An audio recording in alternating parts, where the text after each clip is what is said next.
welcome back to the Wonky Studio. It's been a few weeks since I've actually picked up my camera and spoke to it, so it feels a bit alien at the moment. So I took a little bit of time off filming because if you've watched my previous videos, you'll know that at the end of December, when I was creating the props for this project, I was getting into a bit of a rut and I think I was putting too much time and pressure on myself into making these videos over creating the props. So I've taken some time away and I've actually used the energy that I needed for the prop making to prop make rather than make the videos, because it's quite hard making videos, and also when you're trying to create a story through video, it's kind of like a start, a middle and an end, and I felt like I never had an end because it's such an ongoing project, and I felt like I needed to get a little bit further on in the process of this project before I picked up the camera again. And that's just how I felt. I felt a little bit like I needed just to dive in, and I think with my creative process, and you probably will relate to this, being a creative person watching this, you need time just to zone out, and I wasn't zoning out because I was too busy thinking I need that camera angle, I need this camera angle, and I felt like it was just a little bit too contrived. And although I absolutely love and get a lot of satisfaction out of making these videos, I felt like I needed to really focus on the actual project that I'm working on rather than creating a story around the project. It just felt like it was getting in my way. So took a little bit of time out and I'm back after a few weeks of creating props, but I'll talk about that in a little while because I've got a few things that I want to update or just show you before I go into the orange project. Over the past month, I've been working on a few different projects. I'm currently working on a zine project, which I will talk about probably in another video because I'm currently creating that at the side, sort of like parallel to this orange project. At the beginning of January, I went to Carlton Towers and did an editorial shoot with my friend Anna, who is the Blonde and the Blooms. She's an incredible floral set designer. Her brain is just fantastic and we work so well together creatively. So we decided to do this editorial shoot. The shoot was the Powerful World of Love. We've worked at Carlton Towers quite a few times now. Anna is kind of the resident florist there and it was so beautiful. I have never felt more inspired for a shoot with a team. It was quite a close-knit team. We had Anna, Jade and Olivia and Poppy, who was a model, Olivia being the makeup artist. I will pop all their links below. Honestly, just such a good day and a great outcome, and I loved creating that set. I will pop all pictures obviously on the screen, and if you want to go and have a look at the editorial, I'll leave the link below so you can have a look at that. I might have to take my Invisalign out. My mouth is so wet. I might have to take it out 1 second. That is better. Oh, I can actually talk now without all my saliva getting around my mouth. That's so nasty, but whatever. It is what it is. The next thing that I did, I've been skiing. Me and Jack go skiing pretty much every year now. We are absolutely obsessed with skiing. It's such a great hobby. It's so free and it's so incredible to be on top of those mountains. It's just one of those places where me and Jack really like bond. We went with a company called Ski Miguel, and I will link them below because first time we've been with a company that actually takes you around on the slopes and shows you where to go. We went to Wengen in Switzerland and I took the colour project on tour. I have a rainbow suit, so nice to spend some time just like not thinking about anything other than skiing. Me and Jack like to go away to places that actually just take us away completely. Like, we don't really like to relax, we like to do when we go away, just because it completely puts you out of your comfort zone and also makes you not think about your life. And that's kind of what I needed, I think, at that point, because the orange project was kind of consuming me. So skiing took me away and I didn't think about creating once, and it was lovely, and I got back and I felt so refreshed and ready to go.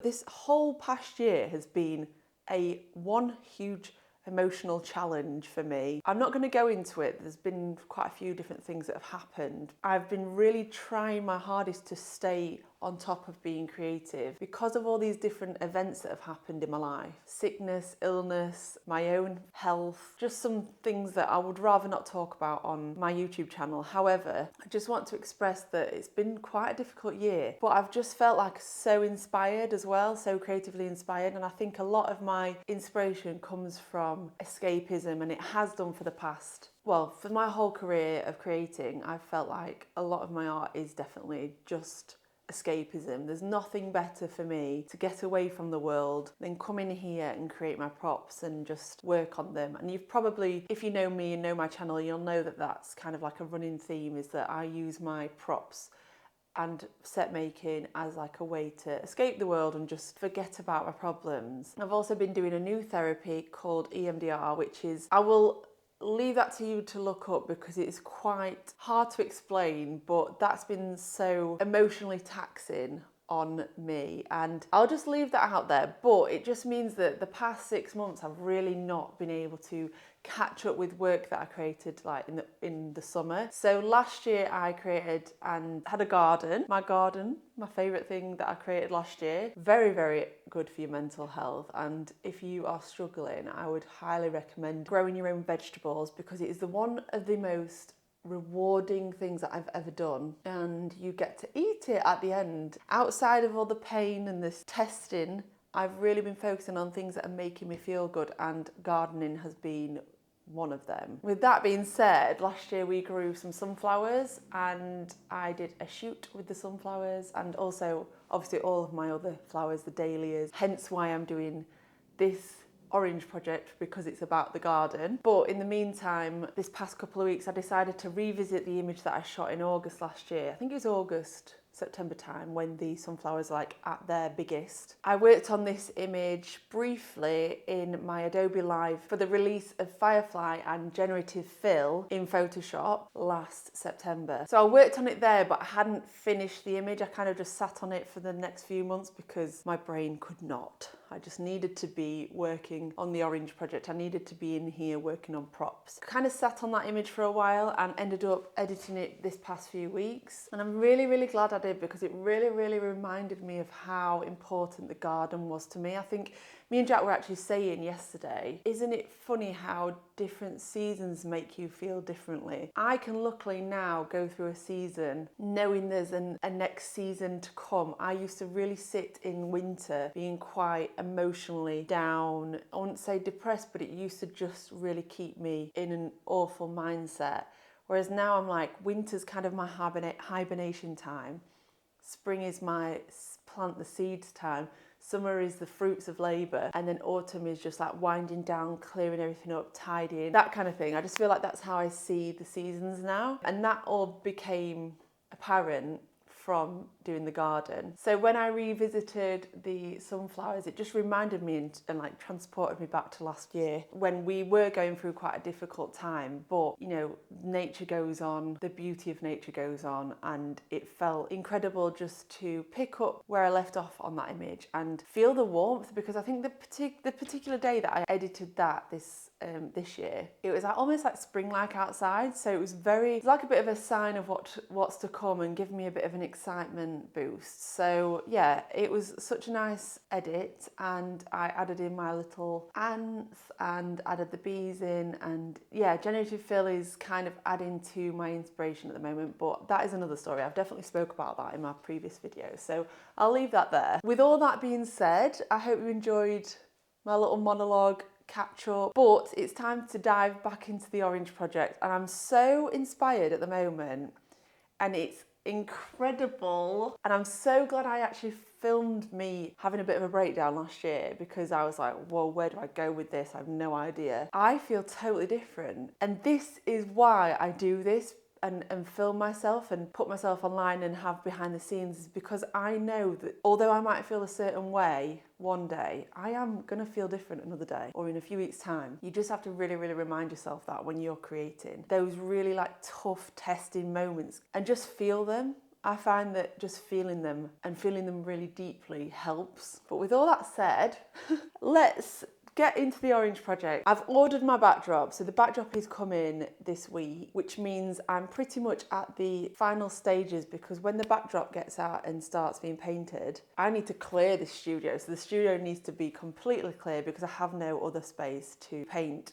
the backdrop, and with it being February, it is raining outside, so I can't take it outside, and I need this flat floor anyway to paint. I've been working on some petals for a new flower, but before I show you that flower, I'm going to show you the ones that I've actually made. The first flower that I made, and I have finished now, and I am obsessed with, is this incredible dahlia. It took hours, this one was a labour of love, but I'm so happy with it. I feel like it's just such a beautiful outcome. I will pop all the links to the videos that I used for the tutorials for these flowers, and I'll do that below, and the tutorials helped, so thank you to those people. I will pop them below. I think it's 2mm foam, but it's so well structured.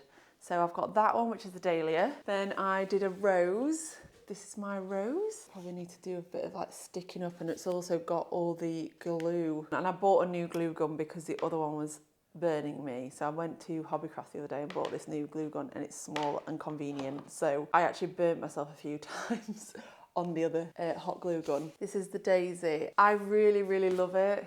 It has turned out incredible, especially this bit. This is very satisfying to make. That's actually crepe paper because I wanted it to be a different colour tone to this, just to see how it would look, but also, you know, I might change this all to one colour in Photoshop when it comes to editing it all together, but I really, really enjoy how these petals fall. And again, I'll leave the tutorial to this one below. I had some crepe paper left over and I made this giant poppy, but I'm not sure of it. It just doesn't feel like it fits the same vibe as these ones, and it just felt a little bit thrown together, but I don't dislike it. I also ran out of crepe paper, so I needed a few more petals underneath, but it just didn't make me feel good. So I ended up trying it again, but with the foam. This is a work in process. So this is my poppy. It's a bit floppy at the minute because I need to reassess everything, and I think these might be a little bit too long for a poppy, so I might have to cut them down a little bit, but we'll see. And it needs the rest of these petals putting on, but yeah, hopefully when they are put on, it's going to look like a nice poppy. I don't know, we'll see. So I'm working on this currently. I just need to fix and tidy up all that as well. So yeah, I've got a poppy, dahlia, daisy and rose, and I'm thinking I might do a couple more. I don't think I want to finish there. I want to do more. These will end up in the studio, probably in the ceiling. I'm hoping to put them in the ceiling like I have the rose. Although I like producing stuff for a set, I like to make sure that I'm either reusing things or displaying them. They're going to go on like one of the beams. It just makes me feel a bit better about making them because I've got a very conscious mindset in terms of reusing and recycling. Like the wheelbarrow will be recycled, obviously the watering can and everything. And anyway, that is what I've been up to, and I'm very excited to crack on with this poppy.